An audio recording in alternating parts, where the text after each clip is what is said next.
Bharat England మధ్య 5వ test ఉత్కంఠభరితంగా సాగుతుంది. ఓవల్ టెస్ట్లో భారత బౌలర్లు అద్భుతంగా రాణించి ఇంగ్లాండ్ను తక్కువ స్కోర్కే పరిమితం చేశారు. ఈ మ్యాచ్లో భారత ఫాస్ట్ బౌలర్ ప్రసిద్ధ కృష్ణ అద్భుతమైన ప్రదర్శన కనబరిచి తన కెరీర్లో తొలిసారిగా ఒక ఇన్నింగ్స్లో 4 వికెట్లు పడగొట్టాడు.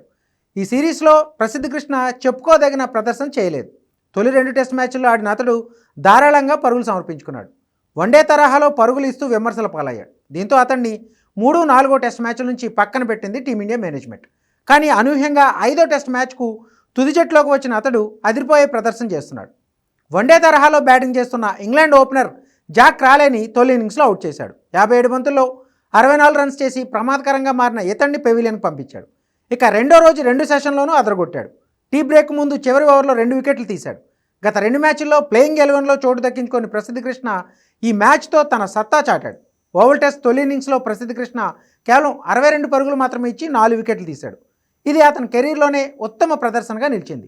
దీనికంటే ముందు సిడ్నీలో ఆడిన మ్యాచ్లో 42 పరుగులకు 3 వికెట్లు తీయడం అతని అత్యుత్తమ ప్రదర్శన. ఈ మ్యాచ్లో Zak Crawley, Jamie Smith, Jamie Overton, Gus Atkinson వికెట్లను ప్రసిద్ధ కృష్ణ తన ఖాతాలో వేసుకున్నాడు. ప్రసిద్ధ కృష్ణ తన లైన్ అండ్ లెంగ్త్ స్వింగ్ బౌలింగ్తో ఇంగ్లాండ్ బ్యాటర్లను చాలా ఇబ్బంది పెట్టాడు. 5వ టెస్ట్లో భారత్ బలంగా నిలబడటంలో ప్రసిద్ధ్ కీలక పాత్ర పోషించాడు.